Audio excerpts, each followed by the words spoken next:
Now, though the change to enterprise growth is slowly gaining pace, it is still very attractive for many young people to aim at a secure government job than to fight to create their own businesses, fight to take risks, the very risks needed to innovate and set a stage for a new economy for the country. I must admit that this is not all lost. There are some wonderful young people who are breaking the myth, and we support a number of them. I have one of among many that we have encouraged to start and run their businesses. His name is Hilary Nwamanya. He's an orphan whose guardian, in quotes, forced him to do a bachelor's degree in law, but the young man skipped classes to run his own fish and chips restaurant in the very downtown dormitory in Chikoni, which he was renting just below the university. When he came to see me last week, he told me, and I quote, "I knew that if I don't innovate around the food and food products with the student market around Chikoni, I would struggle to get a placement in government after my law degree." I think I should let him speak to you directly. My name is Nwamanya Hilary, CEO Tasty Dine Restaurant, located in Chikoni, Makere, that is along Douglas Villa Road.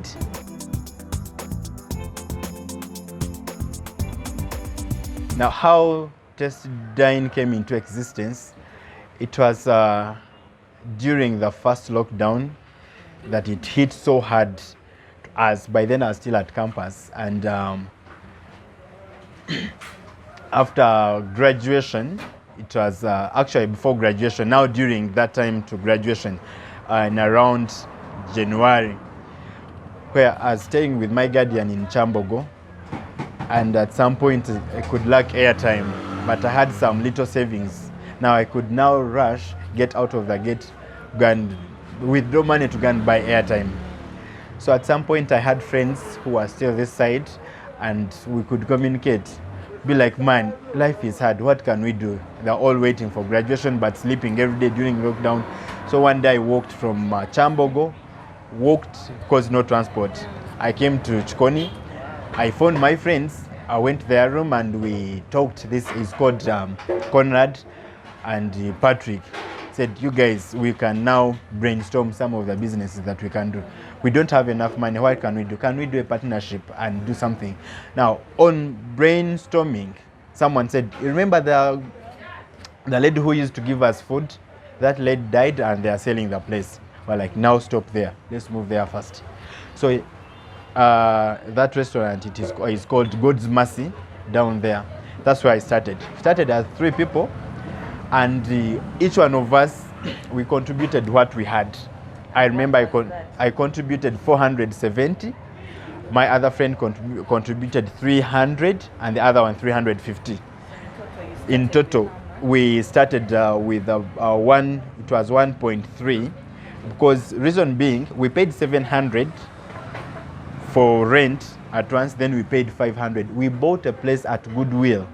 We bought everything there, and so we started with that. They again locked. Now, realize that the other side was so much of students. When they're home, you have no one to sell to. Eventually, as I was passing by here, I saw someone advertising, selling this place. Now, as a business student, I take risks. I talked to my friends and I was like, you guys, there's someone selling. It was formerly a restaurant, so we can take it on. First of all, there is a name already. People know that there is a restaurant. Now, we put in our names too. Smaller than where you were. Yes, this is bigger, this one than the other one. But then I said, you know what, guys, we are 3 people. We are doing it for survival. We can now do it for growth. So eventually this person, the owner, asked for a lot of money and they declined. But I sat back and I said, no. Suppose students go back home. That means we are going to close the other side. We all don't have jobs at that moment. So what can we do? I had to talk to them, you know what, let me take over. Now, at first I continued being the other side, but later realized I cannot handle. I said, I sold my shares to them. Genuinely, because nothing separated us. Even right now, They can come here, get the blender, go make juice, or anything. We are friends. So I sold my shares to them, concentrated here.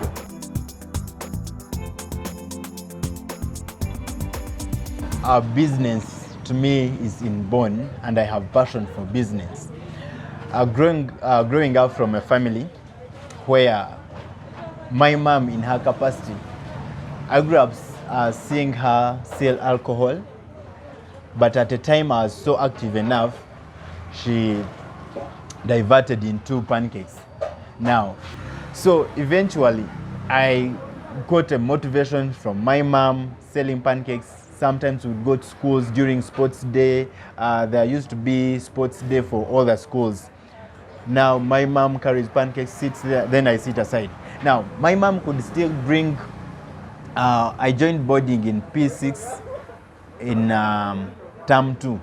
Now when I joined, I could not go with pocket money because now me joining boarding, it was on the director's order and started paying for me. He was actually paying for me at the school. So all the students went into boarding. Then for my case, I still had a bicycle that my guardian then that I got had bought me because it's what I requested for. Now he said you cannot be the only student the schooling, and so what you're going to do, I'll pay for your boarding. Maybe your mom can raise some money for a day school. So my mom could bring pancakes. For me to get at least 1,000, I could first mobilize students to go and buy from my mom, and now I also get some 1K or 200 to go and buy some man. Now, maybe to conclude on business and what motivated me, my guardian wanted me to do law.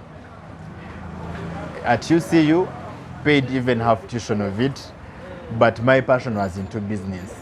I had to convince him. At first he refused, but I said, I may not manage law, I feel like I should do business because I had 16 points, and it could take me to Makerere University or any other university as long as I did my business. So eventually he accepted. I had to come to Makerere and do business, and it is not by coincidence that I'm doing business. So all that is a motivation.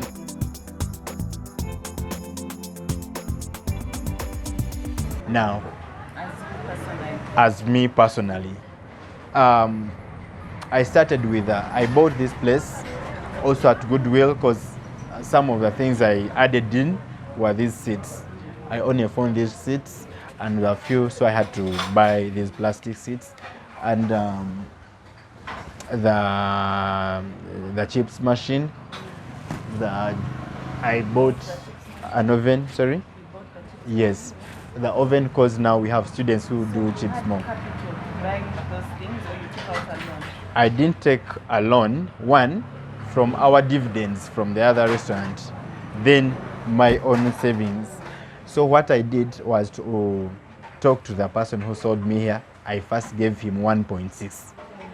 And now when students came in, I raised some money and paid him the rest. It was an understanding agreement between me and him after signing, and I completed him just recently.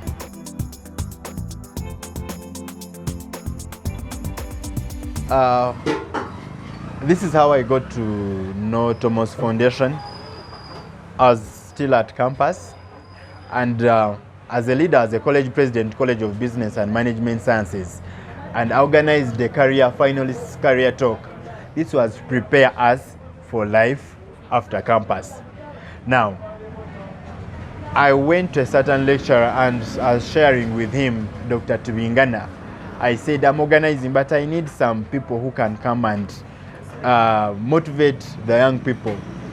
So in the sharing, he said, I didn't know about Thomas Foundation, but he said, you could now, there is this gentleman called Audrey Rabogo, and he told me how he attended somewhere, and he was like, now you go on his platforms, you can eventually get the number. Now me, I got the number from the LinkedIn. Yes, LinkedIn. Then what I did, eventually I called and he picked himself and we talked. He was heading to Tororo then, and he said, but Nwamanya, I'm not around, but I insisted. I called him, then late in the evening I called, he picked again, and he said, okay, I'll come by.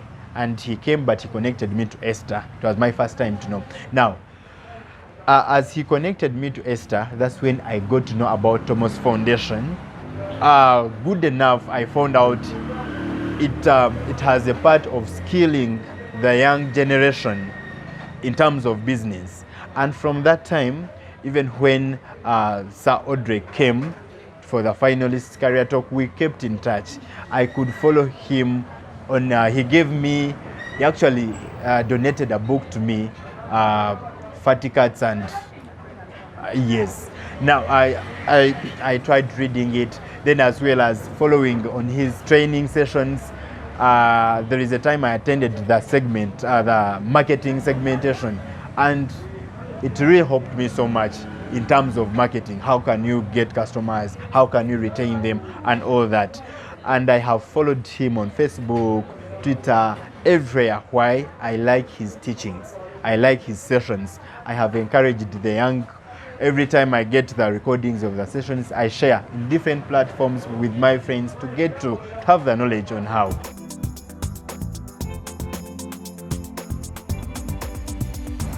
Audrey, as the director of Thomas, has become my mentor. Sometimes I ask him where I have gone wrong. I usually text him and tell him this and this is happening.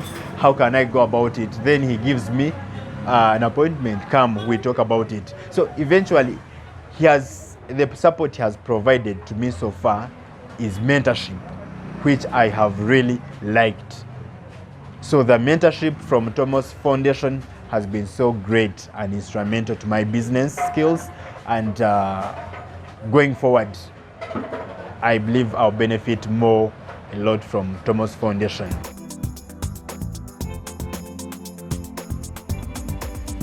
Started this business for survival, but I have reached a point where I want to see this business in terms of growth and no longer survival, where I can say I can get rent, well, I can get food. That is for survival. But then at a point where I say I need to expand, it is now for growth. Some of the skills, the management skills, yes, you can have the knowledge to start the business, but then when you do not have the management skills, you cannot handle. Now, in the management skills, we are looking, shall see at marketing, we will look at accounting skills and all that. Now, those are the management skills that I learn in that way, but I would love more training sessions to empower. At some point where I can have my workers come in and be trained. I can kill a day here, but my workers come in to have passion for business. Well, I really need financial support, just like I've told you. Right now, if I use all the money I get, eventually I may not sustain the cost of production every day. So I need support. At this moment, I believe if I got financial support, one, if it can be it may be free, and it is upon me to come in and say I can give back, or it can be at an interest. At an interest, it motivates me so hard to work, not to misuse the resources. Yeah, at the moment, I'll tell you that the support I need, I'm in to renovate this place. You see, it is not looking fine, but I'm considering 24th to renovate it. 24th of this month. So at the moment, like I said before, I need a juice dispenser. People buy what they see. Then I need a fridge. In this way, I'll have a deep freeze. I don't want to be so much expensive, but what can serve the purpose. Then at the same time, just like these tables are too big, I found them in, seats are too big, but I sit only 15 people, just at a time. These are very few, but I have found out that I can sit 25. Now that means I can add 10. So I brought a carpenter in here. I'm going to do wall tables, and I have slight smaller seats that can fit, because like from here up to there counted 10 people to sit, then have this table remain there, then these tables behind I remove them and also put wall tables, I shift that big counter, put it this side, and now I cater for more seats. Reason being, I need to expand. I do not have space yet to expand, but I really need to expand. Now, all the things, the furniture that I need, the fridge, what, I find it to be at least 5 million, because money makes money. We all know that. If money makes money, I cannot sit back and say I can expand without an input. So that is it. Now, in his little one rented room restaurant that he calls the Tasty Dine, makes slightly over United States $50. This is around 150,000, 160,000 a day. And with this, he's able to pay for his business course. Remember, the Guardian wanted him to do law, but he's able now to pay for his business course instead of law that the Guardian wished him to do. He doesn't need financial guardianship anymore. He just needs more financial knowledge. That's all he wants.